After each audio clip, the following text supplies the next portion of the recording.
je shkëm sa tre fuqa futbolli po do të drejt tokës.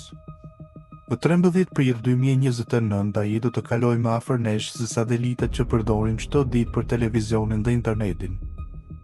Miliona njerëz do ta shohin me sy të lirë, si një pikë drite që lëviz nëpër qiell. Kur u zbulua në vitin 2004, llogaritjet e para treguan diçka shqetësuese. Një mundësi reale për plasje me tokën.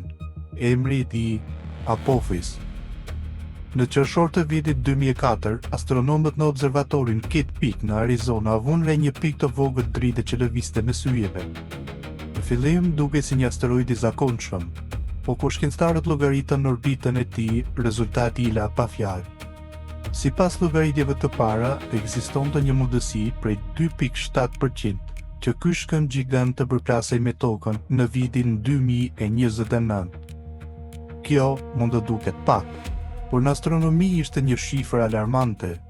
Mundësia më e lartë të regjistruar ndonjëherë për një objekt të këtij përmase. Asteroidi u ngjit në nivelin e 4 të shkallës Torino, një rekord që nuk është thyer deri më sot.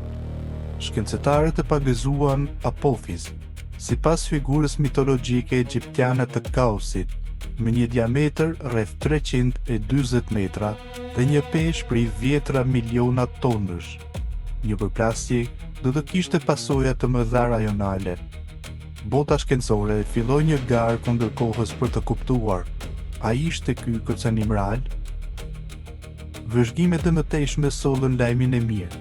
Apophis nuk do të përplaset me tokën në vitin 2029. Por ajo që do të ndodhë është po aq mahnitëse. Në 13 prill 2029, në orën e mbrëmjes për Europën, Apophis do të kalojë vetëm 32.000 kilometra larg sipërfaqes së tokës. Për ta kuptuar këtë distancë, satelitët gjeostacionar që na sillnin sinjalin televiziv ndodhen më lart se kaq. Sipas shkencëtarëve, një objekt i këtij përmasi kalon kaq afër tokës mesatarisht një herë në disa mijëra vjet. Dhe ne do të jemi dëshmitar. Apophis do të duket si një yll që lëviz ngadalë nëpër qiell, i dukshëm me sy të lirë nga Europa, Afrika dhe pjesë të Azisë, edhe nga Shqipëria. Por takimi nuk është i njanshëm. Studimet sugjerojnë se graviteti i tokës mund të ndryshojë rrotullimin e asteroidit dhe të shkaktojë lëvizjen e sipërfaqen e tij. Toka jon, pa e prekur fare, do ta transformojë këtë udhëtar kozmik. Pyetja që të gjithë bën pas vitit 2029, a rrezikohemi? Në mars të vitit 2021, teleskopët radar ndoqën Apophis me saktësi të jashtëzakonshme. Rezultati sipas llogaritjeve të NASA-s, Apophis nuk përbën rrezik për tokën, për të paktën 100 vite të ardhme. Ai u hoq zyrtarisht nga lista e objekteve të rrezikshme. Por shkencëtarët nuk po e humbasin këtë mundësi të rrallë. NASA ka ridrejtuar anijen kozmike Osiris-Apex, e cila do të takojë Apophis me njëherë pas kalimit të vitit 2029 për ta studiuar nga afër për 18 muaj. Misioni do të zbulojë përbërjen e tij, strukturën e brendshme dhe ndryshimet që i shkaktojnë graviteti i tokës. Këto njohuri janë të çmuara. Një ditë, ndoshta do të na duhet të mbrojmë planetin tonë nga një objekt tjetër. Dhe Apophis, dikur simboli i frikës, po bëhet mësuesi ynë më i mirë.